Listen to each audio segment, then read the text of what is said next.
మంత్రి బొత్సకు జగన్ చెక్ చెప్తున్నారా? ఆయన రాజకీయ జీవితానికి ఫుల్ స్టాప్ పెట్టాలని భావిస్తున్నారా? ఆయన కుటుంబంతోనే నిలువరించే ప్రయత్నం జరుగుతోందా? అంటే అవుననే సమాధానం వినిపిస్తోంది. జరుగుతున్న పరిణామాలు కూడా ఈ అనుమానాలకు బలం చేకూరుస్తున్నాయి. పక్కా వ్యూహంతోనే జగన్ అడుగులు వేస్తున్నట్టు తెలుస్తోంది. అటు ప్రభుత్వంలోనూ ఇటు పార్టీలోనూ ప్రాధాన్యం ఇస్తున్నట్లు బొత్సను నమ్మిస్తూనే తెర వెనుక తతంగాన్ని నడిపిస్తున్నట్లు సమాచారం. రాష్ట్ర వ్యాప్తంగా అభ్యర్థుల ప్రకటన ఛాన్స్ ధర్మానకు అప్పగించారు జగన్.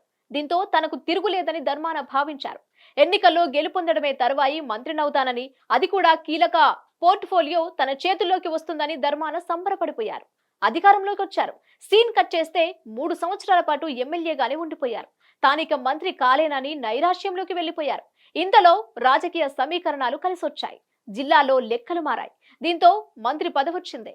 ఇప్పుడు బొత్స విషయంలో సైతం అదే జరగనుందని తెలుస్తోంది. ప్రస్తుతం పార్టీ కార్యక్రమాల్లోనూ బొత్స కనిపిస్తున్నారు. ప్రభుత్వ కార్యక్రమాల్లోనూ అత్యంత ప్రాధాన్యం దక్కుతోంది. వైసీపీ అభ్యర్థుల జాబితాను సైతం బొత్సానే చదువుతున్నారు. సమ్మె చేస్తున్న ఉద్యోగులతో ఆయనే చర్చలు జరుపుతున్నారు. అయితే దీని వెనుక ఏదో జరుగుతోందన్న టాక్ నడుస్తోంది. ఇప్పటికే బొత్స ప్రాతినిధ్యం వహిస్తున్న చీపురుపల్లి టికెట్ దక్కదని ప్రచారం చేస్తున్నారు. అందుకు ప్రతిఫలంగా విశాఖ లోక్సభ స్థానాన్ని బొత్స భార్య ఝాన్సీ లక్ష్మికి కేటాయిస్తారని మీడియాకు లీకులిస్తున్నారు. అయితే అసలు ఈ విషయంపై జగన్ తనతో ఎప్పుడూ మాట్లాడలేదని బొత్స చెప్తున్నారు. అయితే వైసీపీలో రాజకీయం తెలిసిన వారు ఇది బొత్సను పక్కకు తప్పించడానికేనని అనుమానిస్తున్నారు. బొత్సను రాజకీయాల నుంచి తప్పించేందుకు కొత్త ఎత్తుగడ వేస్తున్నట్లు టాక్ నడుస్తోంది. 2014 ఎన్నికల్లో బొత్స సత్యనారాయణ వైసీపీలో చేరలేదు. కాంగ్రెస్ తరపున పోటీ చేసి డిపాజిట్లు దక్కించుకున్న ఏకైక అభ్యర్థి కూడా బొత్స సత్యనారాయణ కావడం విశేషం. 2019 ఎన్నికల ముందు వైసీపీలో చేరారు బొత్స. ఆ కుటుంబంలో ముగ్గురికి టికెట్లు ఇవ్వడం జగన్ కి ఇష్టం లేదని అప్పట్లో టాక్ కూడా నడిచింది.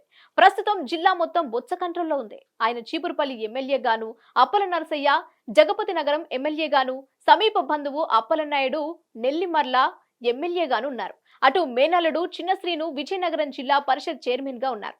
మిగతా నియోజకవర్గాల ఎమ్మెల్యేలు సైతం బొత్స అనుచరులే. అందుకే బొత్స విషయంలో జగన్ 1కి 2 సార్లు ఆలోచన చేస్తున్నట్లు తెలుస్తోంది. మేనల్లుడు ద్వారా బొత్సను అణిచివేయడానికి ప్రయత్నిస్తున్నట్లు ప్రచారం జరుగుతోంది. అందుకే అన్నింటా ప్రాధాన్యం ఇచ్చి రాజ్యసభ ఆఫర్ ఇచ్చి రాజకీయాల నుంచి తప్పించే కుట్ర జరుగుతోందని అనుమానాలు వ్యక్తమవుతున్నాయి. అయితే మోసపోవడానికి బొత్స సిద్ధంగా ఉన్నారా, లేకుంటే ఈ పాటికే రాజకీయాన్ని గుర్తించారా అన్నది తెలియవలసి ఉంది.